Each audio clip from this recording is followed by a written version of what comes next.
Welcome to the world of experimental DIY electronics.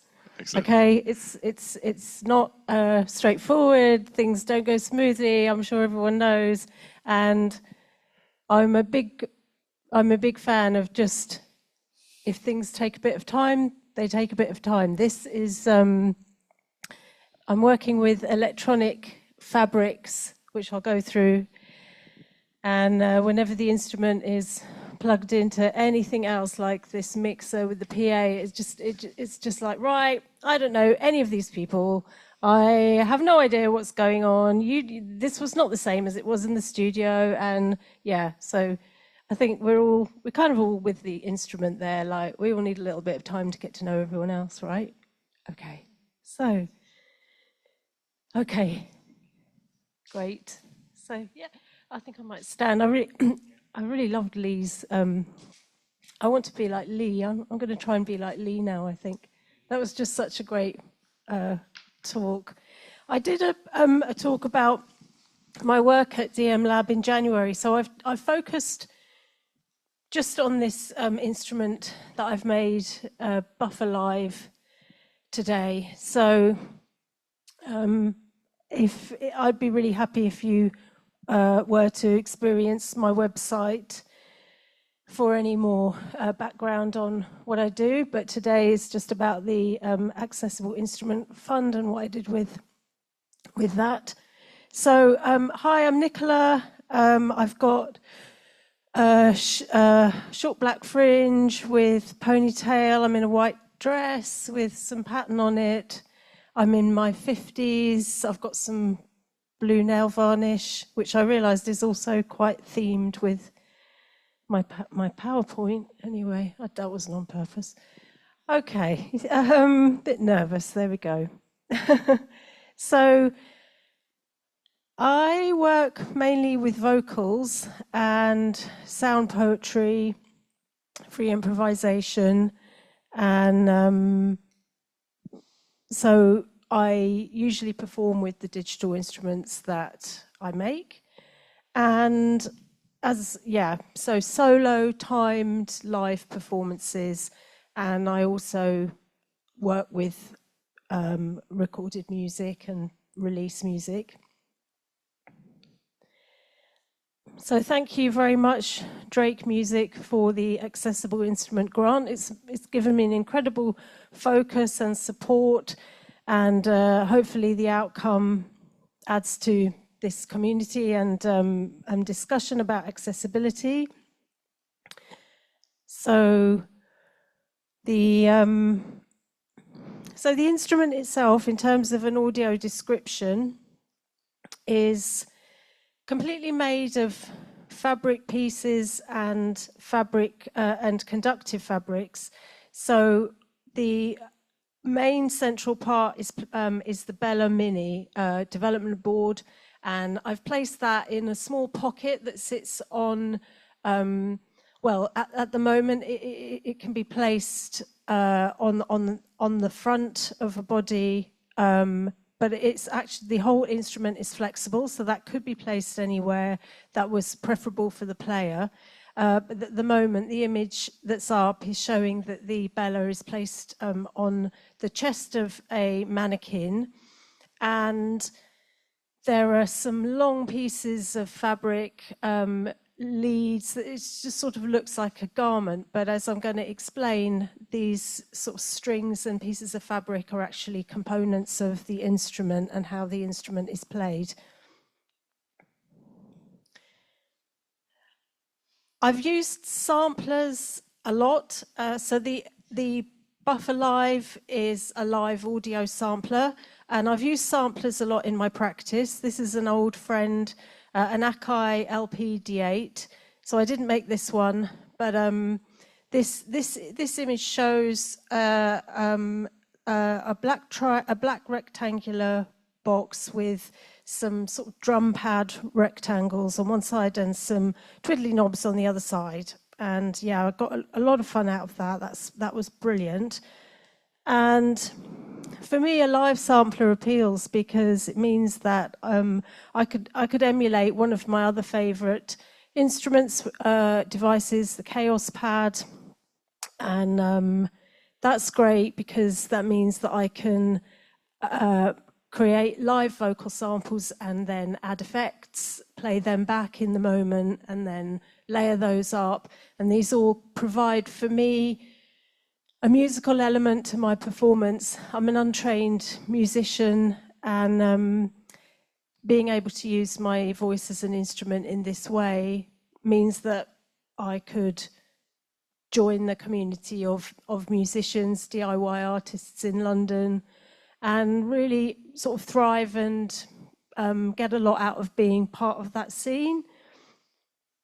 One of the things that I noticed about these devices was that they did rely a lot on fine motor movements and being able to access the knobs, the buttons, and yeah, so for me as well, you know, I wanted to move away from everything being desk-based and sort of performatively, and just in terms of what movement might add to the sounds I was making. I wanted to start working with instruments that would mean that I could move away from the desk and become untethered by the cables. So I think I always like a breakdown. So here we go. Quick explainer of how samplers work.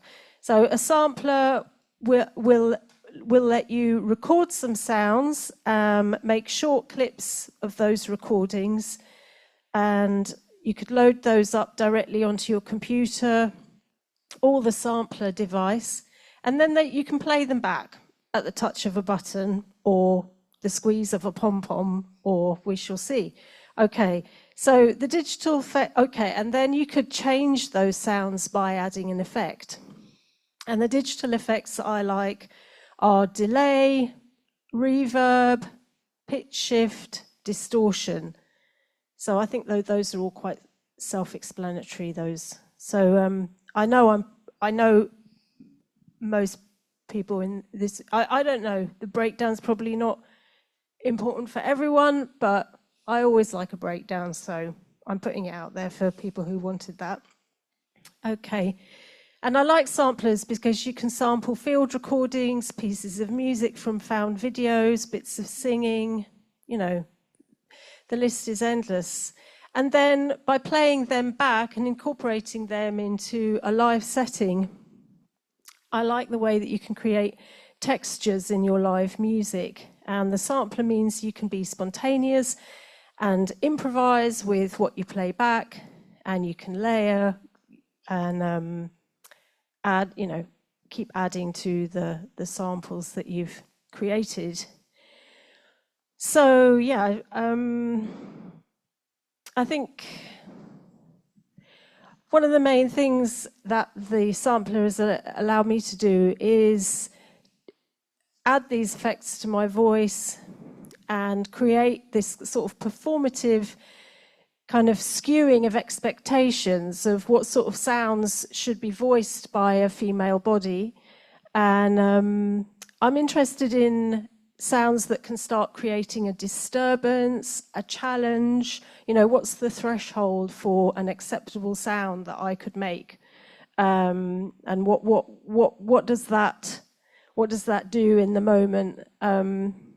Yeah, I've had some interesting reactions to setting up my work, and then the sound. And I describe it as I broke a sound engineer, because basically I started doing this noise set, and in the sound check, and yeah, that was a real moment. I think I just frightened this person, and then they hid for ages, and then they eventually came back again. And I said, "What was that about?" And he said, "Well, you present as this, but you sound like that." And I was like, "My work is done.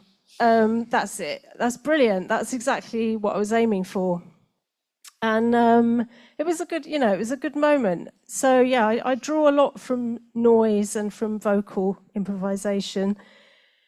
And so in 2019, I was awarded a Jerwood bursary, and it meant that I could be mentored by Dr. Becky Stewart at Imperial College. And Becky introduced me to microcontrollers, specifically the Bela Mini and her project Embellished. And the boards, the Bela Mini, can be uploaded with code, and I was drawn to code that could help me play back samples. So this was a breakthrough moment, because these development boards can be matched with a variety of interfaces for playing music, and the choices are really endless. So I just, and just in terms of what sensors can respond to or sense, that can be light, pressure, temperature, sound, touch, and so these all can create a signal, and that can be a cue for sounds to be played or an effect to be added. And Becky was part of a group who gathered for a yearly e-textiles spring break residency, and I was really fortunate enough to be introduced to this varied research of the group. And part of this was sensor making from e-textiles, so electronic textiles. And I soon discovered that I could make sensors that would do the same job as buttons, knobs, but from e-textiles and fabrics. So these sensors could be worn directly on the body. Add to that, the microcontrollers could be battery powered and had inputs for radio mics or onboard wireless tech. So I didn't need to be plugged in to be amplified. And in terms of all the sort of range of e-textiles that you can find available, there are fabrics, thread, yarn, wool, and they all have metal fibers such as steel, copper, silver, combined with synthetic fibers such as polyester, or natural fibers such as wool and bamboo.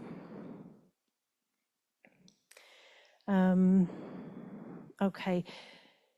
Oh, I need to sit down because this is kind of exhausting. I wrote a lot, and I'm not sure all of it can be said here.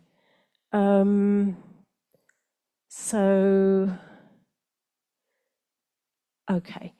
So in terms of the sensors that I've made sensors that will detect pressure or movement, and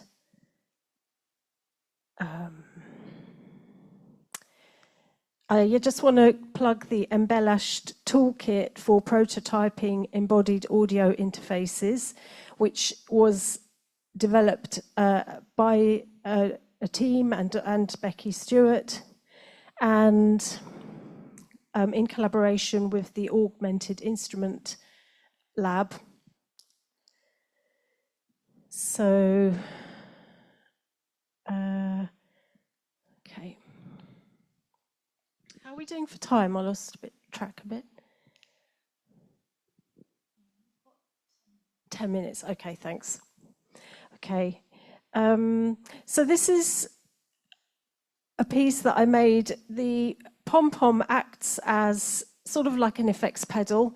So the jacket, the buffer jacket I made, and the circuit inside allows me to play back a sample that's pre-recorded. And then that's a very bassy sample. I design it to be very bassy. And then the pom-pom can be pressed, and then that will act as something to reduce the bass, so a high-pass filter. And this was great. This was a really fun project, and I used the sample in a kind of percussive way and made the most of being able to play back the one sample. So it was an obvious development to work with a live record and playback. And that's what Buffer Live is. So I can record clips of my voice while I'm performing and play it back. And I'm going to demonstrate that in a sec. And there's an echo and a pitch that can be added to the sample that I produce. Okay, so what was important? So with e-textiles, wearables, often we experience the work through a finished garment, and this has been sized for a particular performer. And I wanted to make a prototype that could be tried by different people and could be flexible enough to help the wearer player work out where they wanted the sensors to be placed. And there are also options to situate the sensors off the body and onto surfaces if that's preferable. And so, yeah, I just got into the making of the different components. The central circuit, 2 switches, one that acts as a capture of a recorded sample, and then another switch which is a playback switch, and then there's a pom-pom which adds a pitch shift. And I just wanted to keep everything very light and very flexible, and just experiment with the idea that a player could be presented with this e-textile garment as such, but it's not really a garment. It's like a reconfigurable wardrobe of e-textile garments in a way. So all the connections and everything can be shifted around and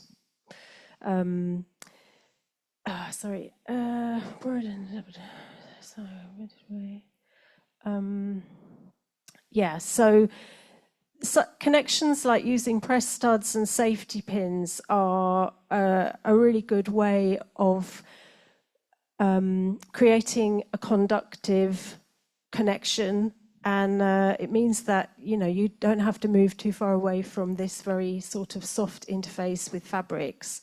And I've borrowed that from e-textile designers' inventive ways to make connections. And when you see the long connectors on the instrument, there's conductive thread inside paracord, and this creates this really nice fluidity.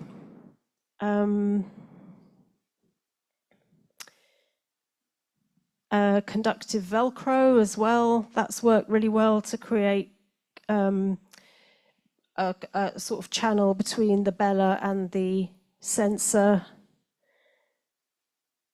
So at the moment I'm working with very, very long threads. The idea is that they can be adjusted for each player. And yeah, I'm just gonna, because we're running out of time, I'm going to just demonstrate this.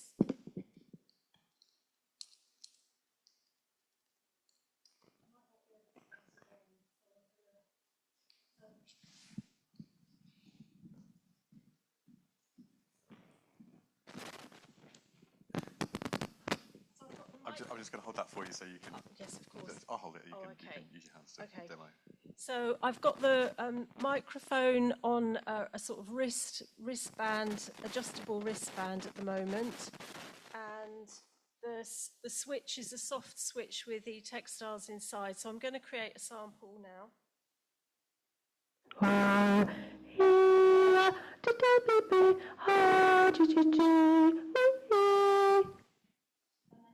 Played back with the other switch, which I'm pressing now. I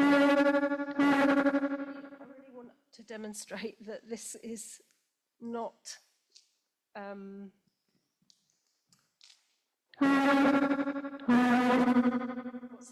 limited to fine motor movement. So these switches can be placed anywhere the wearer would want them, so that pressure could be added. And yeah, the same with that. I'm going to take the time to just You can put it on. Okay, great. Yeah.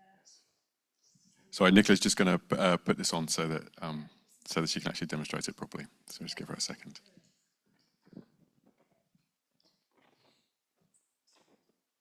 Yeah. I don't know, is it?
Camera's just there. Switch that is what's that? Okay. Do you need both hands to perform, or shall I? I think I can. Yeah. Okay. I can hold it. Okay. Yeah. Okay. Let's see how we get on. So.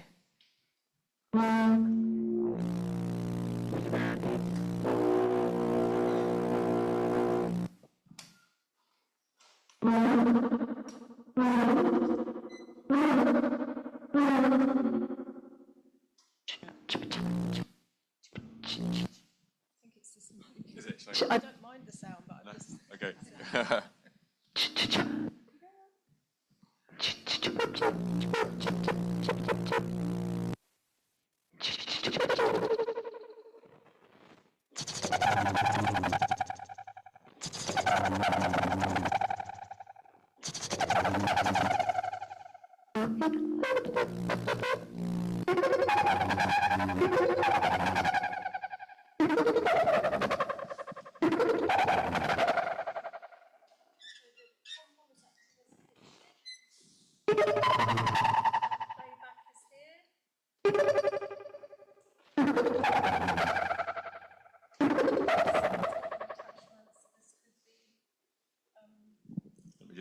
They can't hear you online, so.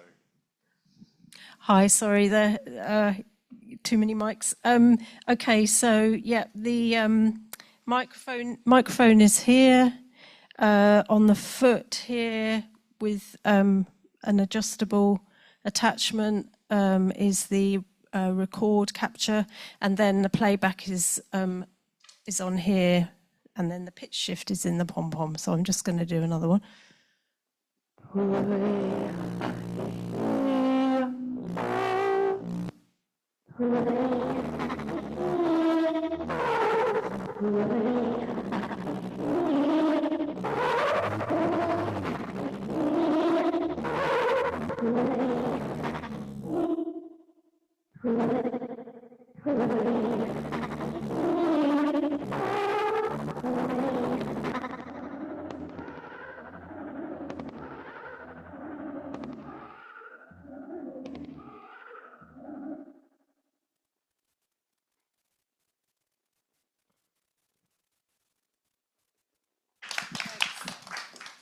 Okay, do you want to grab that one?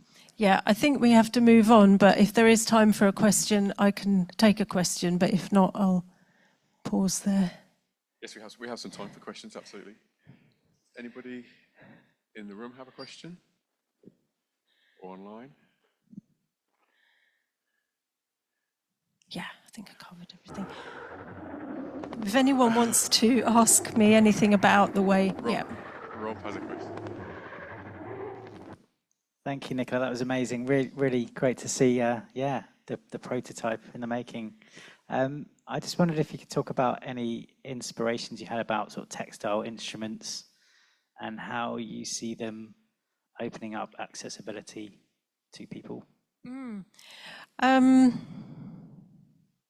I think one of the most interesting elements of it is comfort, because this is so light, and although it looks chaotic, and I do need to work on these wires for them to be made a little bit less overwhelming, because they are a little bit overwhelming. The aim is for any of these elements to be placed wherever the wearer might feel comfortable trying them. And at that point, there would be a sense of how a garment could be then scaled up, and the sensors could be embedded into a garment so that the wires would be actually sewn through clothing. But yeah, one of the things that inspires me is the element of comfort, and has quite a soothing quality. And there's also a lot of haptic feedback, I think, available through some of the interfaces.